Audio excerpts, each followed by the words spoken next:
Hello everyone, welcome to Precision Management Academy's digital learning platform Smart Study by Akibar Hamdan.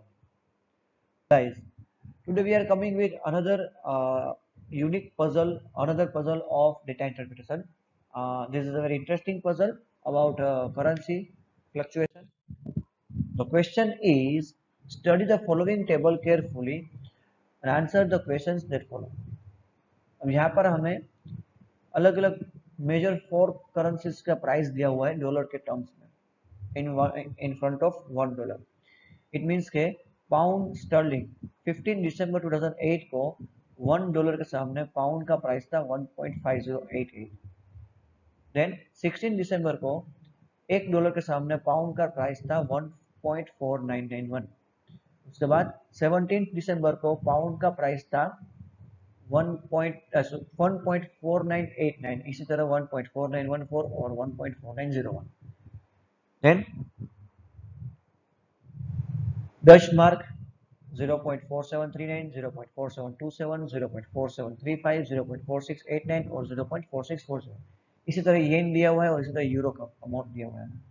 अब हम एक यहाँ पर एक बेसिक फंडा ये क्लियर करेंगे कि जितनी करेंसी की वैल्यू डाउन, जितनी करेंसी का जो अमाउंट यहाँ पर डिक्रीज हुआ होगा उतनी उसकी वैल्यू, अमाउंट जितना डिक्रीज हुआ होगा उतनी उसकी वैल्यू इंक्रीज होगी.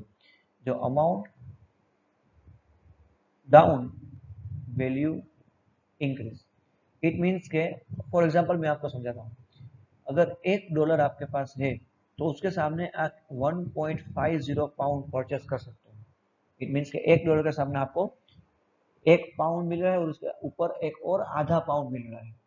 अब हम मान लो कि $1 में वही पाउंड अगर हमको सिर्फ 1 मिलेगा, सिर्फ हमें 1 पाउंड मिलेगा, तो क्या हो जाएगा? $1 के सामने सिर्फ 1 पाउंड मिल रहा है. इट मीन्स के पाउंड की वैल्यू इंक्रीज हुई. पहले हमें 1 पाउंड मिल रहा था 1.50 रुपीज में, अब हमें 1 पाउंड मिल रहा है सिर्फ $1 में. सॉरी, पहले हमें $1 में मिल रहा था 1.5 पाउंड और 1.5 पाउंड, अभी हमें मिल रहा है $1 के अंदर सिर्फ ओनली 1 पाउंड. राइट. तो इट मीन्स के पाउंड की वैल्यू इंक्रीज हुई, इसलिए पाउंड का जो अमाउंट है, नंबर जो है वो डिक्रीज हुआ, अमाउंट डिक्रीज हुआ. चलो अभी हम देखते हैं on which date was the value of euro maximum against the dollar. Maximum value कब होगी? जब अमाउंट मिनिमम होगी. अमाउंट मिनिमम होगी तब मैक्सिमम वैल्यू कितनी होगी? मैक्सिमम रहेगी. तो यहाँ पर हम देखते हैं 0.9269, 0.9246, 0.9171 और 0.9071. कौन सी ईयर, कौन सी डेट पे अमाउंट जो है वो मैक्सिमम है? यहाँ पर हो रहा है कि 9262. कौन सी डेट में अमाउंट जो है वो मैक्सिमम है, सॉरी मिनिमम है?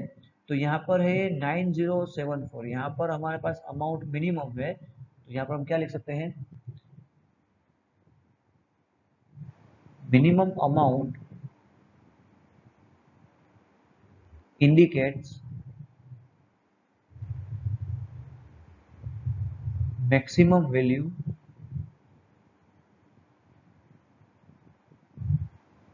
Against dollar.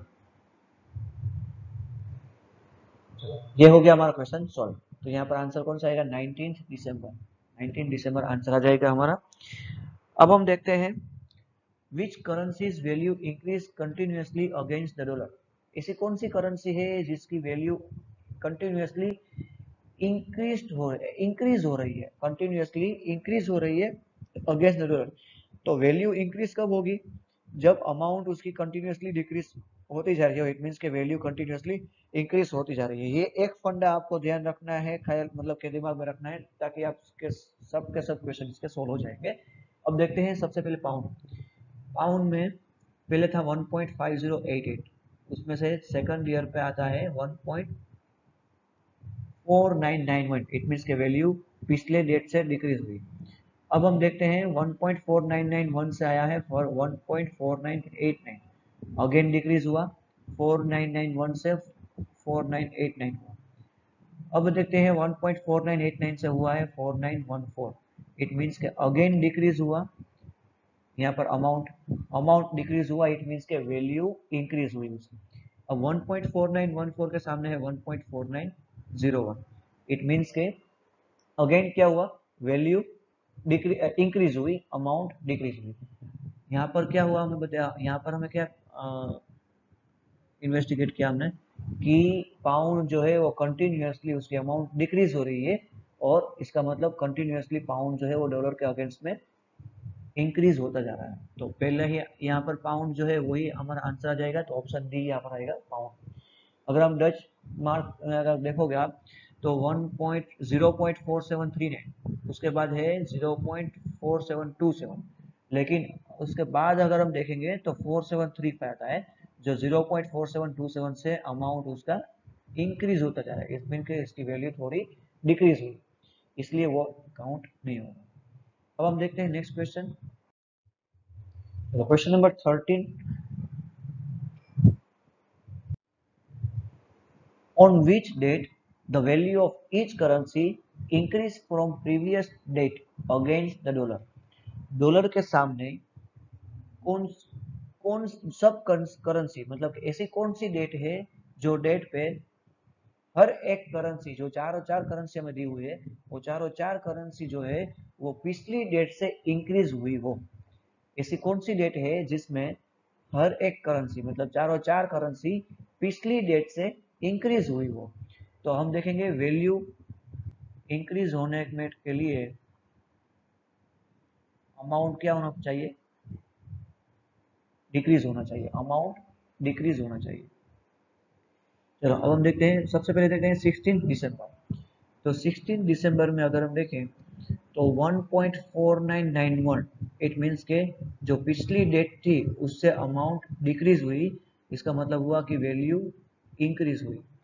अब हम देखते हैं डच मार्क 0.4739 15 दिसंबर को था, और अब हमें यहाँ पर 16 दिसंबर को हो रहा है 0.4727, इट मीन्स के अमाउंट डिक्रीज हुई, मतलब वैल्यू इसकी इंक्रीज हुई।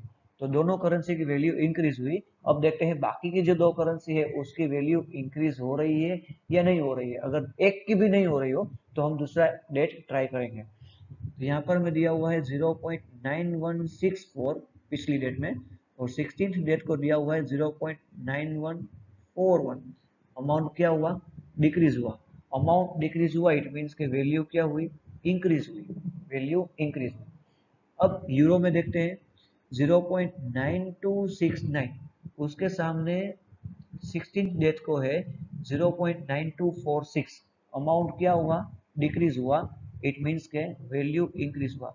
चारों चार करेंसी की वैल्यू 16th डेट को इंक्रीज हो रही है, 16th डेट को चारों चार करेंसी की वैल्यू इंक्रीज हो रही है, इट मीन्स के हमारा आंसर आएगा ए। फिर भी हम एक बार टैली करने के लिए दूसरा ऑप्शन ट्राई करते हैं, 18 दिसंबर वाला ऑप्शन मैं आपको एक बार समझाता हूँ। तो 18 दिसंबर में देखते हैं 1.4914। अब यहाँ पर क्या था, 1.4989 से डिक्रीज हुई वैल्यू, अमाउंट डिक्रीज हुई, सॉरी, तो वैल्यू क्या हुई, इंक्रीज हुई। इट मीन्स के चलो पाउंड तो पिछली डेट से यहाँ पर 18 डेट को इंक्रीज हो चुका है। लेकिन नेक्स्ट करेंसी देखते हैं हम, तो नेक्स्ट करेंसी क्या हुआ है, 0.4735 पिछले डेट में था, और 18 दिसंबर को है 0.4689।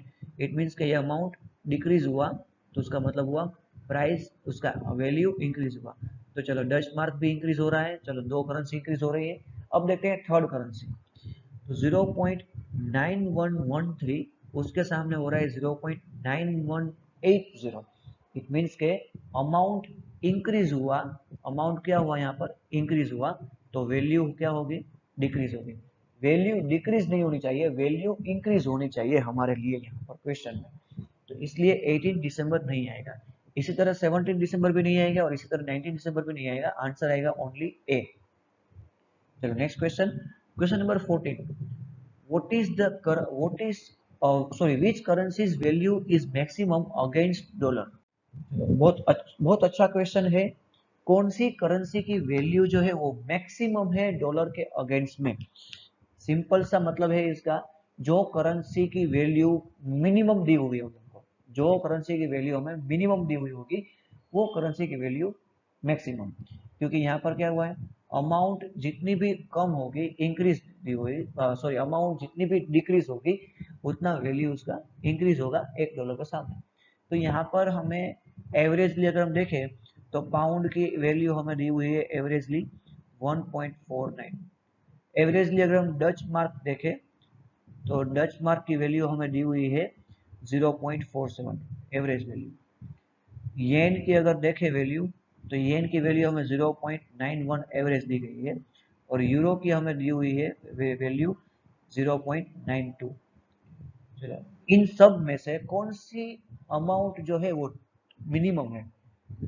जो भी अमाउंट मिनिमम है उसकी वैल्यू मैक्सिमम रहेगी किसके सामने? डॉलर के सामने। जो भी अमाउंट मिनिमम है उसकी वैल्यू मैक्सिमम रहेगी डॉलर के सामने। मतलब क्या हुआ कि भाई $1 के सामने हम पाउंड का परचेस कर सकते हैं 1.49, मीन्स के $1 के सामने 1 पाउंड और उसके ऊपर और आधा पाउंड परचेस कर सकते हैं। अगर आप येन की बात करो तो येन जो है वो $1 के सामने हम 0.91 येन परचेस कर सकते हैं, मीन्स के एक में थोड़ा सा कम। यूरो भी सेम सिचुएशन में है। और हम अगर डच मार्क देखेंगे तो वो है 0.47। इट मीन्स के $1 के सामने सिर्फ आधा ही परचेस कर सकते हैं डच मार्क। इसलिए अमाउंट जितनी डिक्रीज वैल्यू उतनी इंक्रीज। तो ऑप्शन बी आएगा 14 में। चलो, अगर आपको क्वेश्चन एक बार में समझ में नहीं आ रहा है तो आप वापिस वीडियो को थोड़ा पीछे लेकर अगेन आप इसको प्ले करेंगे तो आपको ज्यादा कॉन्सेप्ट क्लियर हो जाएगा। Next question, last question, the Dutch mark is equal to how many pound sterling on 15 December 2008। चलो, अभी हम यहाँ पर क्या सोल्व करेंगे कि एक डच मार्क के सामने पाउंड की वैल्यू कितनी होगी 15 दिसंबर 2008 को। तो हमें यहाँ पर ये त्रिपुटी अप्लाई करनी पड़ेगी। अगर 0.4739 डच मार्क के सामने पाउंड की वैल्यू 1.5088 हो तो 1 डच मार्क के सामने कितनी होगी? अगर 0.4739 के सामने अगर 1.5088 हो तो 1 डच मार्क के सामने कितनी होगी? तो यहाँ पर हम देखेंगे 1.5088 डिवाइड बाई 0.4739। तो यहाँ पर हमें आंसर क्या आएगा? 3.1837। ये हमारा यहाँ पर आंसर मिल जाएगा। तो इट मीन्स कि यहाँ पर हमारा आंसर आएगा ये। आपके अगर बुक में ये क्वेश्चन देखोगे तो बुक में आपको ये उल्टा कैलकुलेशन करके दिया हुआ है 0.4739 डिवाइड बाई 1.5088। यहाँ पर आपको बुक में 0.31 आंसर दिया होगा लेकिन वो गलत है।